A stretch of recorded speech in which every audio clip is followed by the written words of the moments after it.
All right, all right, all right. I will get the glazing done.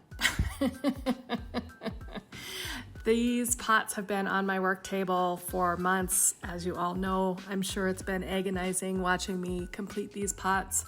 I know my friend Gwen in particular is probably extra frustrated with me because it's taken me so long to get these done. But here it is. I have decided what I was going to do with regard to how I wanted to approach the glazing process, and everything is sort of half packed. So it's been a little bit challenging finding the tools that I typically use because I thought I left them out, and if I did, I don't know where I left them out at. So I wander around a little bit. But essentially what I decided to do with the orb jars is separate out 3 pots that would go white. So that means on the interior of the pot is alabaster satin, which is a really solid liner glaze. And then on the outside, I sprayed a little bit of strontium crystal magic cool at the top of the neck, and then I sprayed the rest of the outside with the alabaster satin, and that kind of gives me a fun sort of foamy effect that I think will be fun with the bubbles. So we'll see how that looks. And then for the other bubble pots that had just the black bubbles, I decided to glaze those black on the inside. And so that's actually what you're seeing here is the black glaze is being poured into the pots and then being poured out. And the bubble pots then would be sprayed clear on the outside.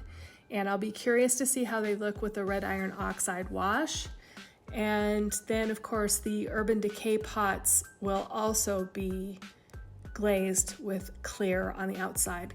So essentially my process is to pour the interior liner glaze, make sure the lip of the pot is really nice and clean, and then I will wax that lip and spray the outside. And I did do a spray video, and I will post that later if you're interested in seeing what that looks like.